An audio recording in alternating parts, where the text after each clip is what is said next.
Hello everyone, welcome to my YouTube channel Granth Gyan classes. आज हम estate का जो पेपर हुआ था 2024 में वो लेके आए हैं। तो पहला जो हम टॉपिक करेंगे वो इस तरह का है कि आपकी साइकोलॉजी करेंगे, है ना। तो सबसे पहले जो पेपर आता है वो कैसे आता है, ये सेट ए है और एग्ज़ाम 2024 लेवल 1, ठीक है। इसका जो रोल नंबर भर देना है इसके अंदर आपको, ठीक है। जो भी आपका रोल नंबर होगा 244 जो भी है, रोल नंबर इन वर्ड्स यानी कि वर्ड्स में आप रोल नंबर भर दीजिएगा। नेम ऑफ एग्जामिनेशन सेंटर, जो सेंटर आपका होगा एग्ज़ाम का वो भर देना है, एडमिट कार्ड पे होगा। नेम ऑफ कैंडिडेट, इसमें नेम भर देना है, जैसे कि मैंने भर दिया राकेश, ठीक है। और यहाँ पर सिग्नेचर मार देना है और यहाँ पर वो जो है इन्विजिलेटर आपका सिग्नेचर मारेगा, ठीक है। समझ गए। चलो आगे चलते हैं बच्चा पार्टी।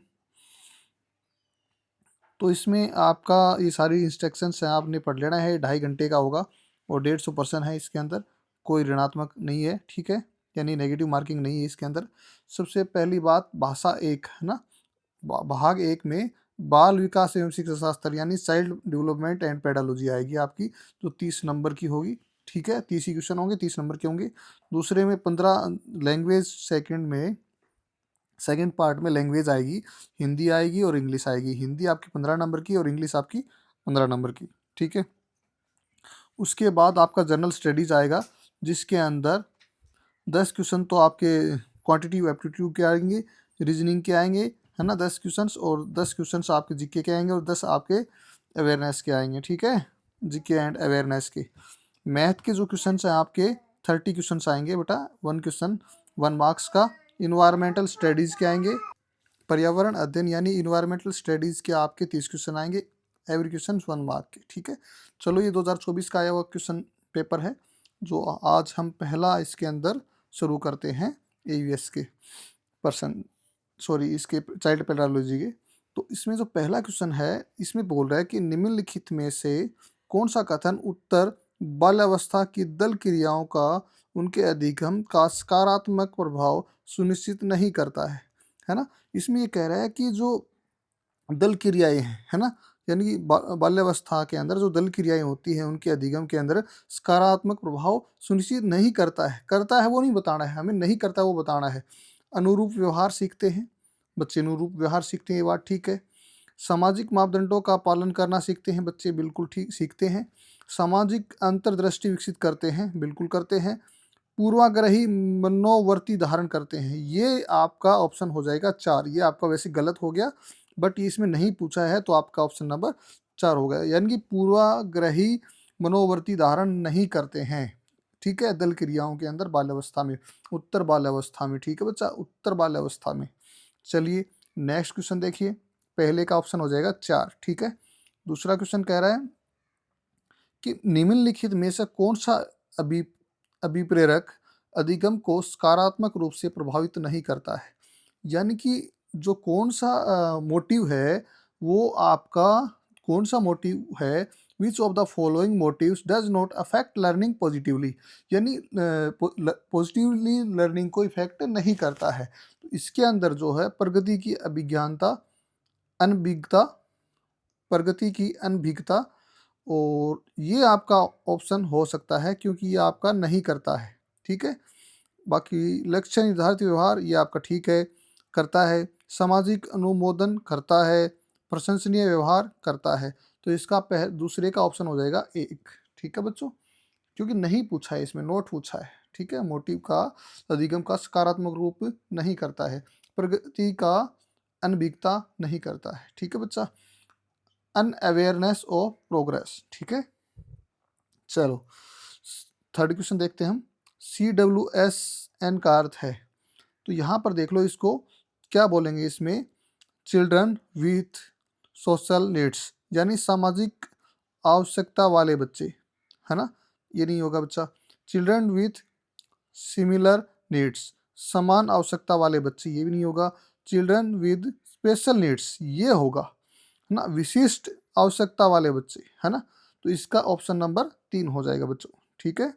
चलो बाकी ये नहीं होंगे, इनका अर्थ ये नहीं होगा, ये होता है इसका चिल्ड्रन विथ विद विथ नहीं होगा, इसको देखो इसमें पढ़ो चिल्ड्रन विद स्पेशल नीड्स, है ना। तो ऑप्शन नंबर 3 आपका ठीक हो जाएगा। चलिए नेक्स्ट क्वेश्चन में चलते हैं बच्चों। ये कह रहा है फोर्थ क्वेश्चन में कि निम्नलिखित में कौन सा सीखने को प्रभावित करने वाला अधिगमकर्ता से संबंधित एक व्यक्तिगत कारक नहीं है ना? नहीं है। पहली बात तो आपको ये बताना है कि व्यक्तिगत कारक नहीं है। महत्वाकांक्षा ये है आपका, ठीक है। विषय वस्तु आपका नहीं है बच्चों, ठीक है, नहीं पूछा इसने। अनभिज्ञता है, तत्परता है, तो आपका ऑप्शन नहीं पूछा है, तो ऑप्शन नंबर 2 होगा। कंटेंट जो है आपका ऑप्शन ठीक हो जाएगा। एप्टीट्यूड भी होता है ना, और रेडीनेस भी होता है, और एस्पिरेशन भी होता है, ठीक है। चलो फिफ्थ क्वेश्चन में चलते हैं अभी। फिफ्थ क्वेश्चन क्या कह रहा है, निम्नलिखित में से कौन सा चिंतन उपकरण अधिगम को बढ़ावा देता है? तो इसमें ये देखना है कि चिंतन उपकरण को, यानी कि which of the following tools of thinking exchange learning, किसको थिंकिंग एक्सचेंज लर्निंग, है ना, कि यानी कि कौन सा चिंतन उपकरण अधिगम को बढ़ावा देता है, ठीक है, यानी सीखने को बढ़ावा देता है। तो इसमें कौन सा इसमें प्रोसेस सही है? तो आपके ये सारे ही मोस्टली देखो कैसे करेंगे इस क्वेश्चन को, सारे ही सही लग रहे हैं। प्रतिमाएं होती हैं बच्चा, भाषा भी होती है बच्चे को सीखने के लिए ज़रूरी है ना। इमेज, पहले इमेज देखता है, फिर लैंग्वेज, कॉन्सेप्ट और प्रोपेशन, ठीक है, प्रतिज्ञप्ति, है ना, प्रतिज्ञप्ति, तो यानी प्रोपोजिशन, ठीक है। तो इसके अंदर ये आपका सारे ही हैं, तो ऑप्शन नंबर 4 ठीक हो जाएगा बच्चा। 6 क्वेश्चन को देखिए, निम्नलिखित में से कौन सा विकल्प सृजनशील बालक को की सही व्याख्या नहीं करता है? इसमें नहीं के क्वेश्चन ज़्यादा पूछता है, तो इसमें जो करता है वो देख लो पहले। सृजनशील बालक की सही व्याख्या कौन कौन करता है, पहले ये बताइए। सृजनशील बालक की मौलिक विचार करते हैं, है ना। सृजनशील बालक के जो ओरिजिनल आइडिया है वो क्या करते हैं, सृजनशील बालक को बनाते हैं, बालक को यानी कि सृजनशील बनाते हैं, ठीक है। साहसिक मनोवृत्ति, यानी कि बोल्ड एटीट्यूड बच्चे के अंदर आता है, ठीक है। विचार प्रवाहशीलता, है ना, फ्लुएंसी ऑफ थॉट्स की जो प्रवाह आती है बच्चे के अंदर। अभी सारी चिंतन ये आपका नहीं होगा, क्योंकि बच्चे के अंदर ये चीज़ें नहीं होती हैं अभी सारी चिंतन, ठीक है। कन्वर्जेंट थिंकिंग, ठीक है, कन्वर्जेंट थिंकिंग। तो अगला 7 का हो जाएगा आपका। चलो 7 का क्वेश्चन पढ़ते हैं। शिक्षण अधिगम परिस्थितियों में विद्यार्थी को दंड देना किस प्रकार की अभिप्रेरणा है? तो बच्चा इसके अंदर इंपॉर्टेंट क्वेश्चन है ये, है ना, इंपॉर्टेंट क्वेश्चन है। शिक्षण अधिगम परिस्थितियों में विद्यार्थी को दंड देना किस प्रकार की अभिप्रेरक है, यानी punishing students in teaching learning situations in is what kind of motive, यानी कि किस तरह की मोटिव है ये। तो ये आपको बताना है। क्या जैविक है बेटा? नहीं है, जैविक नहीं है। आंतरिक है? नहीं है बेटा। ये यानी पनिशमेंट देना यानी कि बाह्य क्रिया है, यानी एक्सटर्नल चीज़ है। पनिशमेंट मारेंगे तो उसके अंदर थोड़ी मारेंगे, है ना, उसके बाहर की स्किन के ऊपर ही मारेंगे, तो ये बाह्य हो गया, ठीक है ना। तो ये बाह्य मोटिव है दंड देना विद्यार्थी को, और यानी कि ये आपका शारीरिक भी नहीं होगा, ठीक है। चलो 8 का क्वेश्चन क्या कह रहा है, निम्नलिखित में से कौन सी गति बाधित विद्यार्थियों को विशिष्ट आवश्यकता नहीं है, यानी कि कौन सी विधि ऐसी है, net special needs of locomotor in impaired student, है ना, यानी कि इसमें से गति, कौन सी गति बाधित विद्यार्थियों को की विशिष्ट आवश्यकता नहीं है ना, जो बाधित विद्यार्थी हैं उनके लिए कौन सी आवश्यकता मतलब नहीं है, ठीक है। तो व्यवहारिक प्रशिक्षण होना चाहिए, वोकेशनल टीचिंग ट्रेनिंग होना चाहिए बच्चों की, ठीक है। ढांचागत व्यवस्था होनी चाहिए, इंफ्रास्ट्रक्चरल सीटिंग होनी चाहिए बच्चा की, और आश्रित व्यवहार नहीं होना चाहिए, डिपेंडेंट बिहेवियर, है ना, ये आपका नहीं होगा, ठीक है। ऑप्शन नंबर 3 हो जाएगा। गतिविधियों के अनुकूल होना चाहिए, एडेप्टेशन ऑफ इन एक्टिविटीज होना चाहिए, ठीक है। निम्नलिखित लक्षण किस प्रकार की अधिगम कठिनाइयों को इंगित करते हैं, है ना। तो इसके अंदर दे रखा है, तो एक स्टेटमेंट दे रखा है, अंकों और प्रतीकों को लिखने की अक्षमता, यानी कि जो लिखने में 2, 4, 6, 8 में जो लिखने की प्रवृत्ति में समस्या आती है उसको क्या बोलेंगे? तो पहला तो ये हो गया, आधारभूत अंकगणितीय गणना में कठिनाई होना, यानी कि डिसकैलकुलिया, डिसकैलकुलिया आपका इसमें हो गया बच्चा। ठीक है, चलो नेक्स्ट देखते हैं बच्चा। लिखने के अंकों की बात हो तो कैलकुलिया आ जाएगा, ये मैथ की चीज़ होगी ना, तो इसमें आपका ऑप्शन नंबर 1 ठीक हो जाएगा। क्वेश्चन नंबर 10 को देखते हैं बेटा। 10 में क्या कह रहा है, कोलबर्ग के अनुसार निम्नलिखित में से कौन सी अवस्था पूर्व पारंपरिक नैतिकता के अंतर्गत नहीं आती? सजा से बचने हेतु आज्ञा पालन की अवस्था, है ना, सजा से बचने हेतु आज्ञा पालन की अवस्था। ठीक है बेटा, ये तो मेरे हिसाब से नहीं हो सकता। ठीक है, ठीक है, नहीं हो सकता। पुरस्कार प्राप्त करने के लिए अनुरूपता की अवस्था, नहीं बेटा। व्यक्तिगत अधिकार की अवस्था, बिल्कुल ठीक बात है, इसकी नहीं की बात कर रहे हैं हम। अच्छे अंत व्यक्तिगत संबंध की व्यवस्था अवस्था, ये भी हो जाएगा। तो आपका ऑप्शन नंबर 10 का सी ठीक हो जाएगा। सजा से बचने हेतु आज्ञा पालन की अवस्था, ये बात वैसे तो ठीक है इस क्वेश्चन के अकॉर्डिंग, कोलब्रुक के अनुसार, बट ये इसमें नहीं पूछ रहा है, तो नहीं पूछा है तो सी और डी आपका हो जाएगा। पुरस्कार प्राप्त करने की अनुरूपता की अवस्था, है ना, तो कोलब्रुक के अनुसार निम्नलिखित में से कौन सी अवस्था पूर्व पारंपरिक नैतिकता के अंतर्गत नहीं आती है? तो ये दोनों नहीं आती है, ये भी आती है और ये भी आती है, तो ऑप्शन नंबर सी आपका ठीक हो जाएगा। ठीक है, ये दोनों आपकी नहीं आती है, तो इसमें नहीं पूछा है तो ये आ जाएगा। ठीक है, कौन सी है? प्री कन्वेंशनल मोरलिटी, है ना, pre conventional morality, under pre conversional morality. सीखने का मूल्यांकन को इस नाम से भी जाना जाता है। सीखने का मूल्यांकन, assessment of learning, assessment of learning is also known as, यानी कि जो सीखने का मूल्यांकन है वो किसके अंदर आता है? समेटिव असेसमेंट के अंदर आता है। किसके अंदर आता है बता? समेटिव असेसमेंट, यानी योगात्मक मूल्यांकन के अंदर आता है। निदानात्मक यानी कि डायग्नोसिस, जो प्रॉब्लम होती है बच्चे की ठीक कर दी जाती है। फॉर्मेटिव उसमें आ जाएगा। ठीक है, रचनात्मक हो गया। और उपचारात्मक यानी कि रेमेडियल असेसमेंट होता है, ये भी आपका नहीं होगा। सीखने का मूल्यांकन को योगात्मक मूल्यांकन यानी कि समेटिव असेसमेंट के नाम से जाना जाता है। निम्नलिखित में से कौन सा एक उपयुक्त शिक्षण अधिगम व्यू हर रचना नहीं है? ठीक है, नहीं पूछा है। Not a appropriate teaching learning strategy. ठीक है, तो इसके अंदर आप क्या कर लोगे? जो सहकारी अधिगम यानी कोऑपरेटिव लर्निंग होनी चाहिए बच्चे के अंदर। ठीक है, टीचिंग लर्निंग के अंदर आनंदपूर्ण सिखाना, टीचर ने जॉयफुल लर्निंग होना चाहिए बच्चे के साथ। रटंत अधिगम नहीं होना चाहिए बच्चे का। रोट लर्निंग गलत चीज़ है, रटना गलत चीज़ है। बहुसंवेदनी शिक्षण यानी मल्टी सेंसरी टीचिंग होनी चाहिए। ठीक है, ये भी ठीक है, तो आपका ऑप्शन नंबर 3 हो जाएगा जो नहीं होगा। ठीक है, शिक्षण अधिगम के अंदर जब शिक्षक बच्चों को चीज़ें सिखाता है तो उसके अंदर रटने का अधिगम नहीं होना चाहिए, रटने का प्रोसेस नहीं सिखाना चाहिए। ठीक है, निम्नलिखित में से कौन सा बच्चे के समाजीकरण की प्रक्रिया को प्रभावित करने वाला एक धनात्मक कारक नहीं है?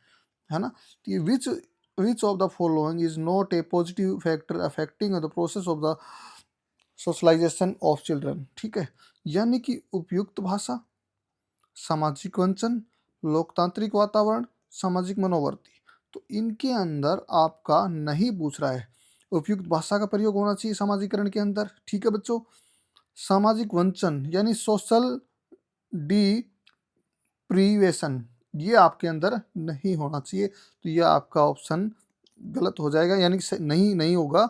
बाकी ये भी ठीक है, लोकतांत्रिक वातावरण, ठीक है, सामाजिक मनोवृत्ति होनी चाहिए बच्चे के अंदर या टीचर के अंदर, जो भी है बच्चों को सिखाने के समाजीकरण के दौरान सारी चीज़ें होनी चाहिए। धनात्मक कारक नहीं है, ये आपका नेगेटिव कारक है। सामाजिक वंचन आपका कैसा है बेटा? नेगेटिव है। ठीक है, धनात्मक नहीं है ये। ठीक है, बाकी धनात्मक है यानी पॉजिटिव है। ठीक है, चलो, पॉजिटिव फैक्टर है। ज्ञानेंद्रियों से प्राप्त अनुभूति किस प्रकार का संज्ञान है? जो ज्ञानेंद्रियों से जो अनुभूति प्राप्त होती है, यानी कि उसको किसका संज्ञान है? यानी कि which of the cognition in the feeling reached from the sense, है ना, फ्रॉम द सेंस। तो यहाँ पर आप कर लोगे इसका संवेदना, संवेदना, ठीक है, यानी कि संवेदना, सेंसेशन, सेंसेशन की बात कर रहा है एक तरह से, है ना, अनुभूति की बात कर रहा है, सेंस की बात कर रहा है, तो सेंसेशन आपकी संवेदना एक तरह से आपका हो जाएगा, ठीक है। प्रत्यक्षीकरण, परसेप्शन, संवेग, इमोशन, कल्पना, इमेजिनेशन, ठीक है, तो यह आपका गलत हो जाएगा बेटा, ठीक है। तो यहाँ पर ये सारे गलत हो जाएंगे, तो आपका संवेदना, आपका सेंसेशन, आपका आंसर ठीक हो जाएगा। तो देखो सेंस है ना, तो सेंसेशन इतना से हो जा रहा है इसमें। तो चलो, करके सीखने किस प्रकार की शिक्षा का प्रमुख सिद्धांत है? करके सीखना, है ना, तो करके सीखना जो है समावेशी शिक्षा नहीं है, प्रगतिशील शिक्षा है ना, प्रोग्रेसिव एजुकेशन के तहत आता है करके सीखना, ठीक है। किस प्रकार का शिक्षा का प्रमुख सिद्धांत है? प्रगतिशील शिक्षा के सिद्धांत है करके सीखना, ठीक है। और ये आपकी समावेशी शिक्षा नहीं होगी, प्रतिगामी शिक्षा नहीं होगी, संचारी शिक्षा नहीं होगी। संचारी होती है कम्युनिकेटिव एजुकेशन, है ना, प्रतिगामी होती है रिग्रेसिव एजुकेशन, ठीक है। तो अब 16 का क्वेश्चन देखते हैं। तो सामाजिक सांस्कृतिक विकास सिद्धांत किससे किससे द्वारा प्रतिपादित किया गया है? किसके द्वारा प्रतिपादित किया गया है? तो सामाजिक सांस्कृतिक वाला सीधा सा आंसर है वायोत्सगी, यानी जहां पर समाज की और संस्कृति की बात आ जाए वो कौन है? वायोत्सगी, ठीक है बेटा। चलो, प्याजे के संज्ञानात्मक विकास, है ना, तो जहां पर संज्ञान की बात आ जाए, है ना, प्याजे ने दिया था संज्ञान का, ठीक है, जहाँ संज्ञान की बात आ जाए वहां पर पियाजे का नाम आ जाएगा। किस अवधारणा की चर्चा नहीं की, है ना, तो यहाँ पर पियाजे के ने अपने संज्ञानात्मक विकास सिद्धांत में किस अवधारणा की चर्चा नहीं की, यानी कि उसने किस चीज का जिक्र नहीं किया, बात नहीं की।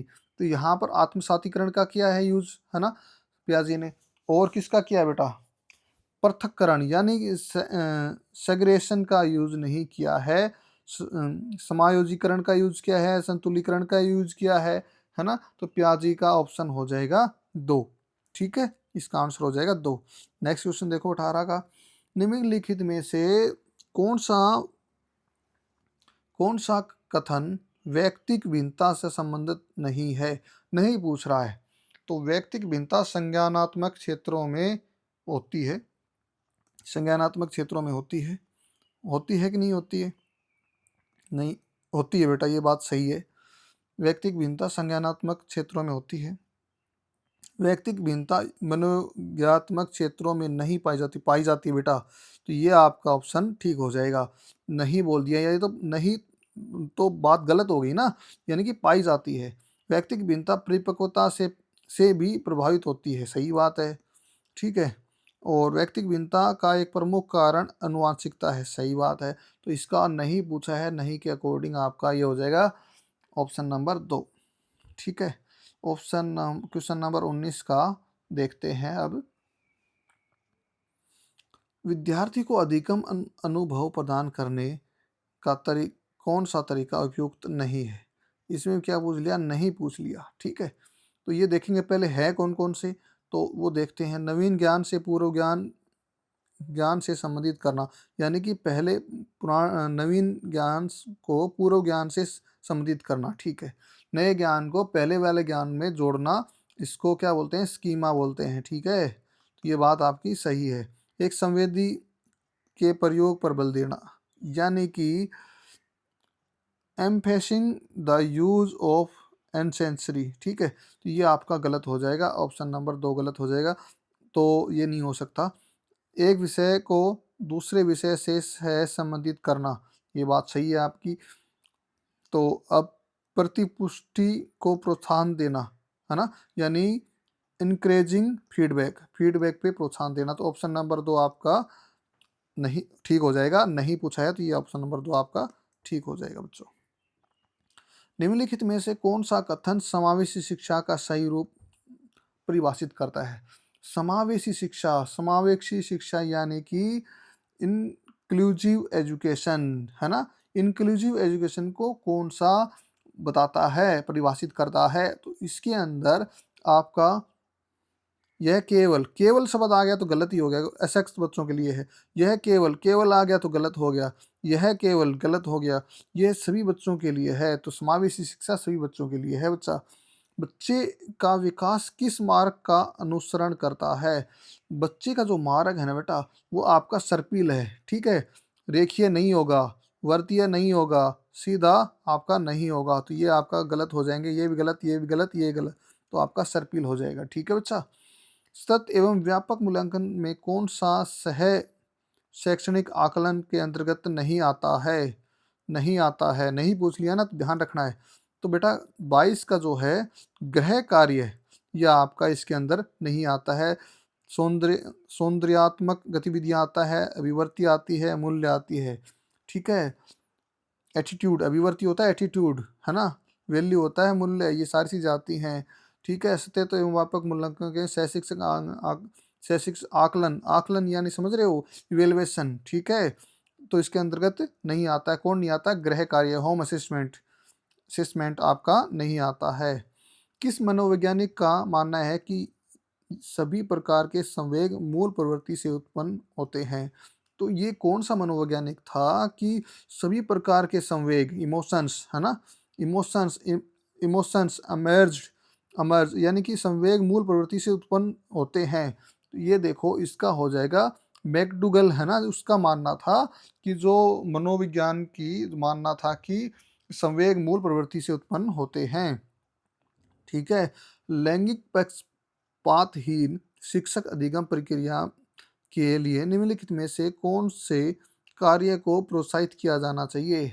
तो इसमें 24 का जो क्वेश्चन है, लिंग तटस्थ उदाहरण, है ना, जेंडर नेचुरल एग्जाम्पल दे करके उसको बताना चाहिए। लैंगिक की बात हो रहा है तो लिंग तटस्थ उदाहरण देकर उसको बताना चाहिए, है ना। शिक्षण अधिगम प्रक्रिया को निम्नलिखित में कौन से कार्य को प्रोत्साहित किया जा सकता है? तो इस एग्जाम्पल को दे करके आप कर सकते हो। बच्चे के संवेगों के संदर्भ में निम्नलिखित में से कौन सा कथन सही नहीं है ना। नहीं पूछ लिया तो इसमें आप कर दोगे कि पहला क्वेश्चन क्या कह रहा है, पहला ऑप्शन कह रहा है संवेगों की प्रवृत्ति व्यक्तिपरक होती है, सही बात है। संवेगों का विस्थापन का गुण नहीं होता, गुण होता है बेटा, ये आपका गलत हो जाएगा, ठीक है। संवेग उद्दीपक का उत्पादक है, बिल्कुल सही बात है। संवेगों को अभिव्यक्ति समान नहीं होती, बिल्कुल सही बात है। संयोगों की जो अभिव्यक्ति है समान नहीं होती, तो इसका ऑप्शन नंबर 2 हो जाएगा, नहीं पूछा है तो, ठीक है। किस मनोवैज्ञानिक ने अपने विकासात्मक सिद्धांत में आंतरिक संभाषण प्रत्यय को प्रस्तुत किया है? तो किस अपने विकासात्मक सिद्धांत के आंतरिक संभाषण यानी कि इनर स्पीच, इनर स्पीच को किसने किया है? इनर स्पीच का बात किया है वाइत्सकी ने, ठीक है। इनर स्पीच की किसने बात की बेटा? वाइत्सकी ने। अगला क्वेश्चन देखो, निम्नलिखित में से कौन सा पुराने लक्षणों के लुप्त होने के अंतर्गत विकासात्मक परिवर्तनों का उदाहरण नहीं है? तो इसके अंदर आपका प्राथमिक लैंगिक विशेषता जो है इसका नहीं है, बाकी है थॉमसन ग्रंथि, थायमस ग्रंथि है, बालकेस है, अस्थीय दांत है ना, यानी कि थाइमस ग्लैंड आपका है, ठीक है। पुराने लक्षणों को लुप्त होने के अंतर्गत विकासात्मक उदाहरण नहीं है, तो उदाहरण नहीं पूछा है तो नहीं, तो ऑप्शन हो जाएगा 4, ठीक है। प्राइमरी सेक्स करेक्टरिस्टिक्स, है ना, तो ये आपका ऑप्शन नंबर 4 ठीक हो जाएगा, नहीं होने के कारण, ठीक है। तो थाइमस ग्लैंड होता है बेटा, बेबी हेयर होता है और टेम्परेरी टीथ होते हैं बच्चे के अंदर, ठीक है। समझ में आई बात?